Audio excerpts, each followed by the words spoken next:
Hi there, this is another one of my Wando videos comparing the two films Capone. I know there was one that came out in 1959 called Al Capone, but yeah, these are 2020 with Tom Hardy, the guy who played Bronson, and Capone 1975 with Ben Gazzara. And you can see there, it's one of Sylvester Stallone's early roles. And there's that other guy's name there, if you can read it. And that's part of a multi-pack. Got a good deal with that.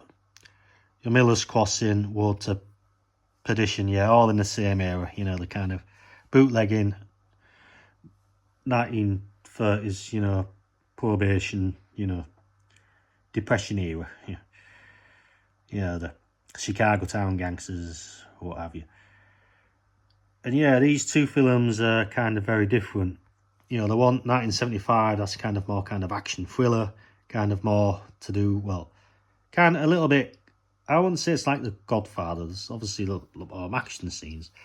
And this one, 2020, is, it's kind of towards the end of his life, where the guy was born in a,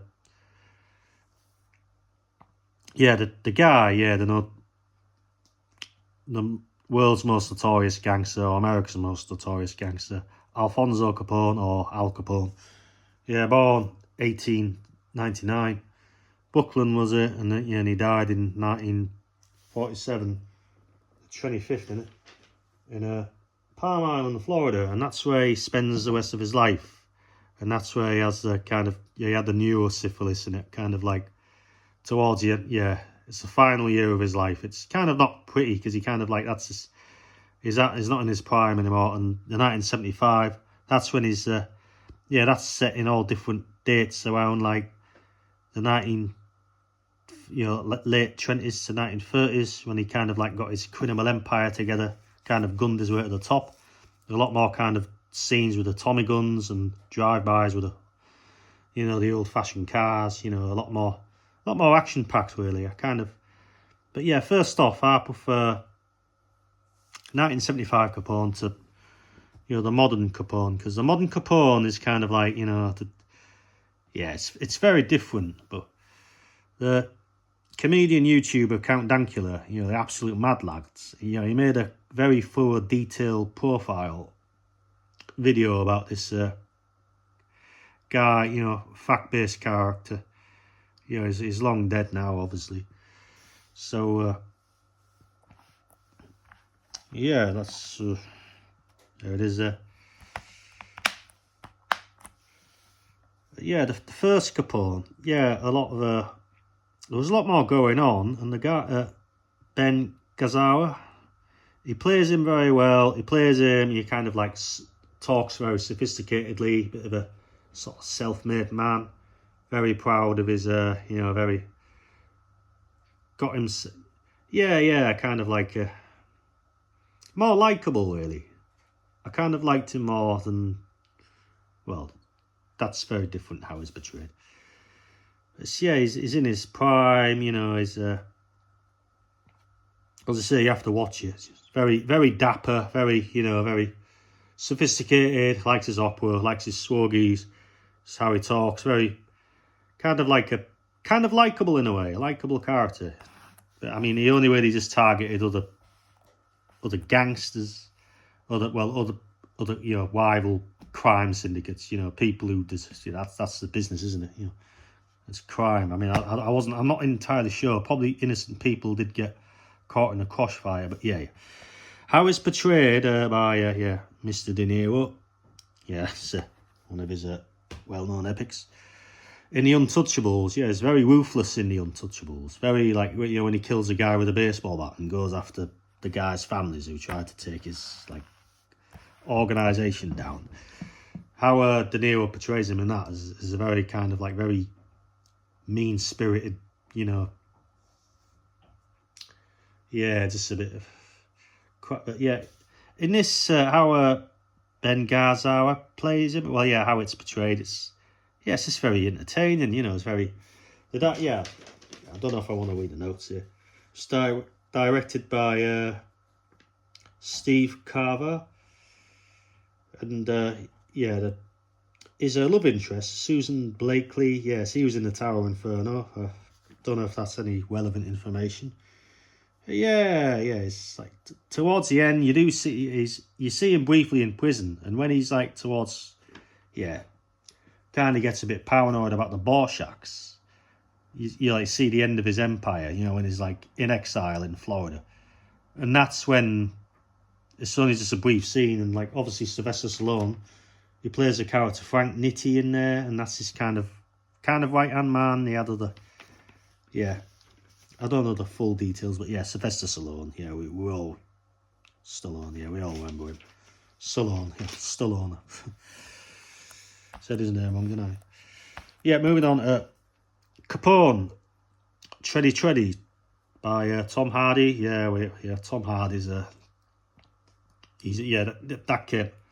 That one came out 2 years before the actor was born. So coincidence. As he's played here, it's quite depressing, really. It's like it's the last year of his life. It's kind of dementia's got to him. He's having like, how he talks in this. It's obviously it came out in the 1970s, like very old-fashioned sort of refined, gentlemanly ways how he spoke. But in this, he just talks all like very sort of toad-like, very sort of. There's a lot more Italian spoken in this one. I mean, there was not much Italian spoken in no Italian to I heard. There was a lot of subtitles. He was like speaking Italian back and forth, and he's just having like issues. He was losing it. He was having like visions. He had like outbursts of anger, and like it's kind of like it's quite degrading. I mean, the final year of his life. I mean, this is kind of like more of a drama. Obviously, the narcs, they want information from him because they want to know where he stashed, fortunes and things like that. Yeah, the guy, the right hand man, in that is played by Matt Dillon. The director's Josh Trank, is it? He's not really. Well, I think he directed. I just looked up on IDM. He directed Fantastic Four, modern films, and his wife is Linda Cardellini. Sorry, I'm not pronouncing that way. Cardellini. As plays his wife in this version. Sorry, I'm getting off topic. Yeah, Matt Dillon. He plays the guy. He plays the guy who obviously back when he worked with him when he was in crime. Back when he was in his prime crime. Matt Dillon. He plays an interesting role. When he acts alongside Tom Hardy. As Alfonso. The bit where like there's a scene in there, if you like alligators, I don't mean to spoil it, but if you like alligators, he gets kind of into a fight with an alligator and the alligator didn't win. To be honest, right, I've not said this before, I prefer the 1975 Capone to the modern Capone, because you just see him, like he has like, I don't mean to give anything away, but like he kind of has a stroke towards like this last part of the film, and like he's just loses his he becomes debilitated, he becomes a lot more disabled, he starts having like nightmarish visions, he starts hallucinating, and it's quite degrading, really. I mean, I didn't really like watching. I mean, he had it all. He was made an empire, and it says, this was quoted somewhere. I didn't say this. We all pay for our crimes in the end. And there was an interesting scene in there where like he was a fan of the blues, like the blues musicians. I can't remember the name of the blues musicians he was a fan of, and yeah, I like that when he was having like, back when he used to like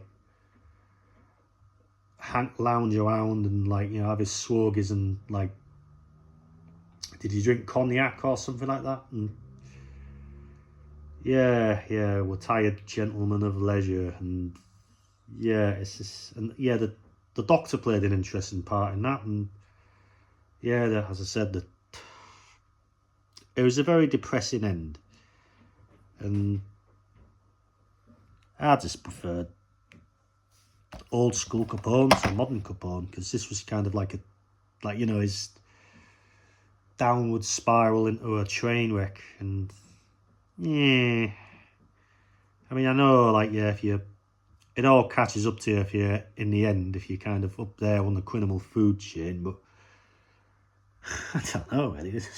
This film was quite a brutal take on, well, I know there was no film crew filming the days of his private life towards the end, but yeah. Hardy, yeah, he does some very powerhouse, electrifying performances. He's kind of like, he has like visions of, like, about, his grandkids, he's playing about with his grandkids and all that, and he just looks like some sort of cuckoo clown-like boogeyman. Like, no offence, Capone. I mean, I know in death I don't want to offend you, but I'm sure you got worse insults than that. Okay, right. That's my film about my favourite Capone. So, yeah, Ben Gazzara wins.